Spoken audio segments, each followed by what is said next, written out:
The time has come. PlayStation 4 versus Xbox One. Whose cuisine will reign supreme?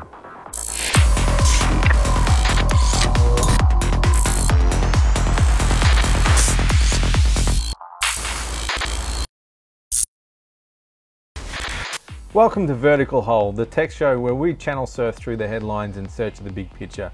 I'm Adam Turner and this is my partner in crime, Alex Kidman. Right now, all eyes are on the new console launches, but first, Alex, give us a quick talk through what's new in tech. Music streaming service Pandora has announced it'll start inserting ads into its free music service for Australians starting in December. You can of course pay money to Pandora to not have the ads turn up. And apparently some of the ads will be visual, which is a kind of interesting choice for a service you listen to. Online retail giant Amazon has finally turned its attention to Australia, but only to sell ebooks. If you've got an Amazon Kindle reader, you've now got a choice of shopping in the Australian store. You'll find extra Australian books and you can avoid overseas transaction fees. But it's worth shopping around because sometimes the books are still cheaper in the US store. The ABC's announced that it's going to revamp its iView service by the end of the year, as well as finally releasing an Android client.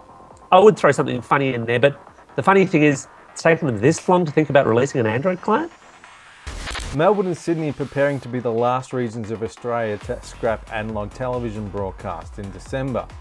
The stats say that around 5% of homes will leave it to the last minute. If you know someone who hasn't made the upgrade to digital TV yet and they're eligible for a government pension, then they might also be eligible for the upgrade assistance scheme. Don't leave it too long though, because the scheme runs out in January. And they're the quick news bites. Now over to Alex with the big picture. Alex, there are two new games consoles on the market. Is it time to jump in? What's the situation with the early games? Look, the situation with the early games is exactly what it always is with a new game system. There's a few real whiz-bang titles that they're hyping the heck out of in the hopes that that'll draw people in to buy systems. There's a few things you can get on the current systems that maybe have a little bit more visual polish on them, but not a whole lot more content, and that's it. And this, of course, creates the problem that you always get with these things, that if you buy the console up front, you maybe buy one or two games. The stats suggest that people buy about 2 or 3 games with a new console, and then you've got 2 or 3 games for about 3 or 4 months, maybe longer, especially if you bought a Wii U last year, you know what I'm talking about. Yeah. Now, they're not compatible with old games though, are they? You can't take an Xbox 360 disc or a PlayStation 3 disc and put it in one of the new consoles, is that right?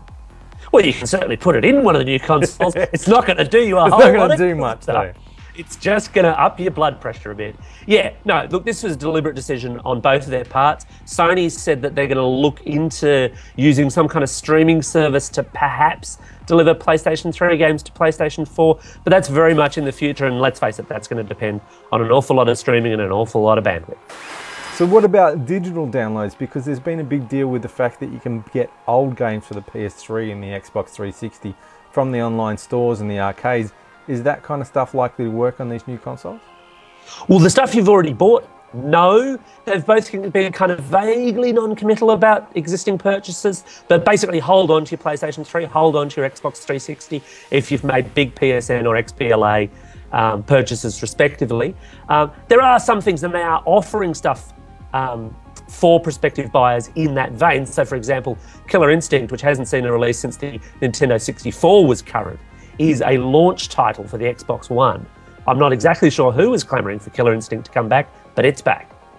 So of the games that you've seen so far for the various consoles and the hands-on that you've had, what's impressed you and what hasn't impressed you?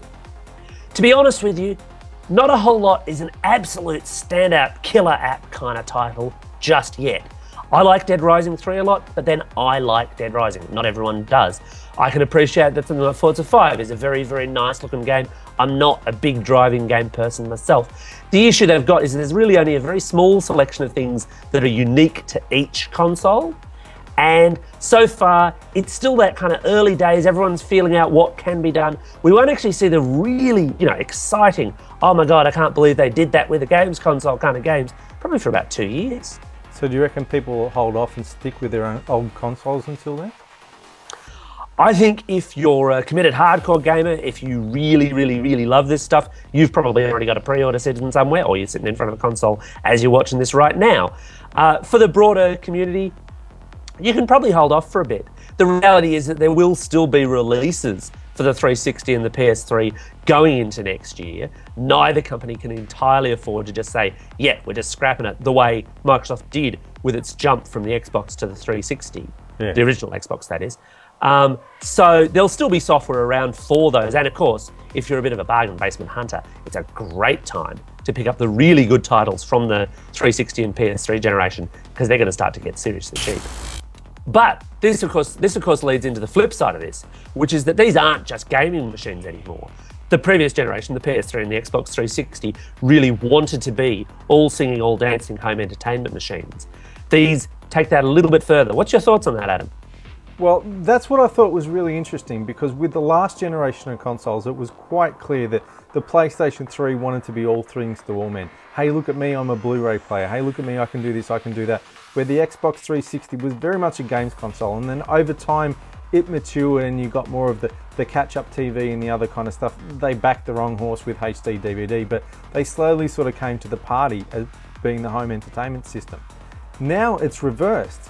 What's happened is Xbox One is all about, oh, we're the home entertainment console. We've got a HDMI port in the back, so you can plug in your PVR and watch your television through us, and we'll let you check the program guide. It may not work in Australia, and all this kind of stuff. So they're trying to do all this stuff where the PlayStation has said, nah, we're pretty much targeting hardcore gamers first, and that's it. We're not even bundling the camera with the console because we're so keen to keep the price down that we just want to target gamers. And I think that maybe it might be a mistake in the long run when they try to expand, and I wouldn't be surprised in a year or two when they decide they want to go for the next tier of users, that they will start to throw the camera in. And that's what I think that Microsoft has done smart up front, throwing in the camera with the Kinect, because it lets developers do all these things and it actually makes a better platform.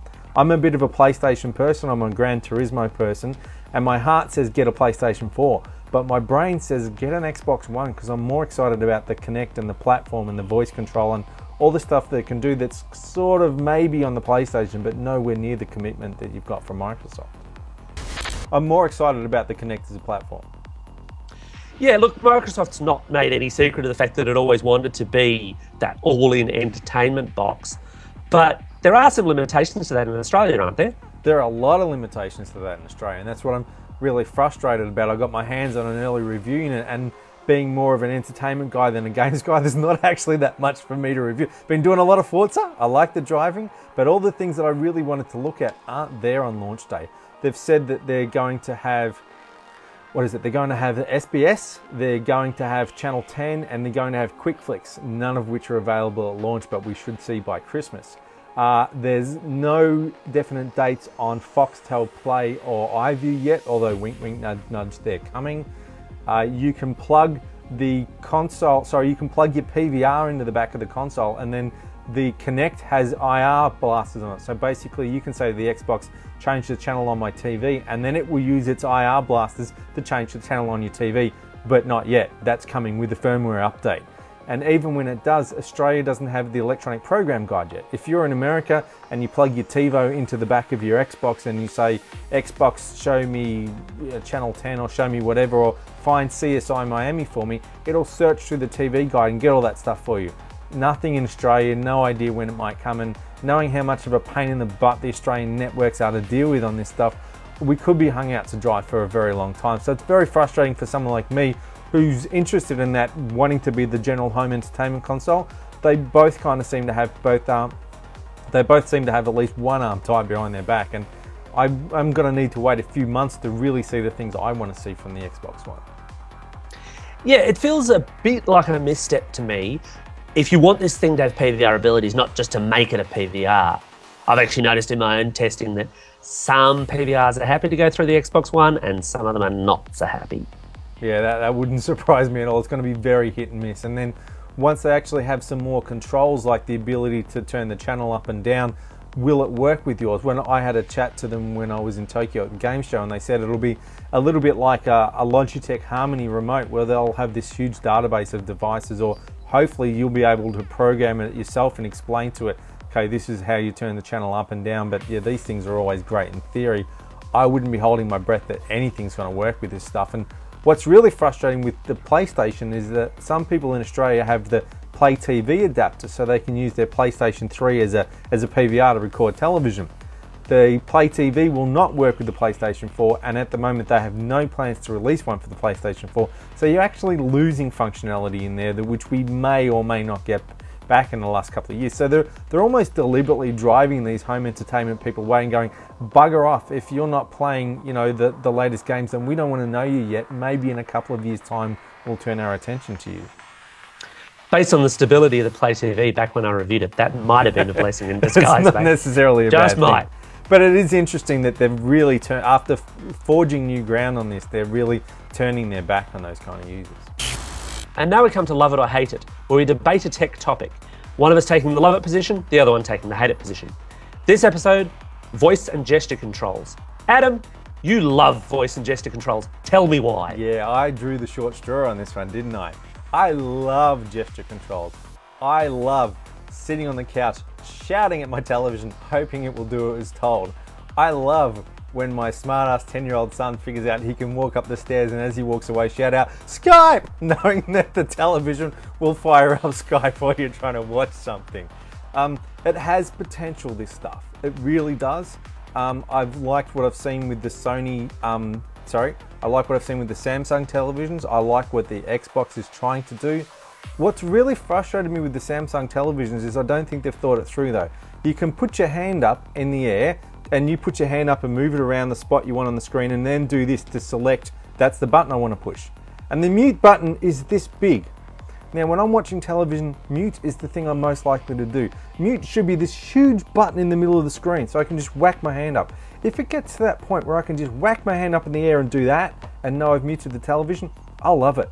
From there, I will use it. But it's got to be that simple. I think there's a few usability things, and again, the risk of people being jerks and shouting stuff out. But in the long term, it does have potential, and I can see how it will take off. But it's got to be something that it's more practical. If it's easier to reach for the remote control, they've failed. It has to get to the point where you find yourself using it because it's actually easier to reach for the remote control. And the mute example is a good one, unless you make the button this big. I definitely think it's the future. And the other problem is, do you have like system overrides? I'm sorry, but your voice doesn't have administrator access, so you can't override the person on the couch who wants to watch something else. So I held hopes for it in the long term. What I've seen has potential. You're not so impressed? Yeah, look, I'm not a fan. I drew the hate it side of the argument. And frankly, let's face it, that's the easy side. You started out there talking about hope. And basically, anytime you interact with these systems, you've got to hope that they're listening. You've got to hope that you're lucky. And you've got to hope that it actually does anything, even vaguely associated with what you want to do. I mean, whether that's a game where you're meant to make this kind of gesture to do a punch, but instead it interprets you as saying, no, actually, I think I'll drop my firearm. Because that's really what you wanted. And in the end, you kind of just end up giving it that. Yeah. It's just, it's beautiful in its potential, as you say, but it just doesn't work. And the problem is that they overhype it. They overhype it like crazy. I'm impressed with the technology behind the new Kinect, for example. It has much, much better pickup than the previous generation Kinect, but it's still not good enough. The same for any TV that you can talk to. The same pretty much for any GPS that you can give voice commands to. When I say take me home and it decides to tell me instructions on how to crash into the nearest pub, you're not helping. Or it knows it's as you too simple well. as that. Well, yeah, possibly. But otherwise, no, the theory is beautiful. The theory is very Star Trek, but the theory isn't the products that we're being sold right now. What we're being sold right now is a pub. So I think that's enough ranting from both of us, and we should wrap things up here. Thank you for joining us for the first edition of Vertical Hold to talk about the new consoles, and we'll see you in a fortnight.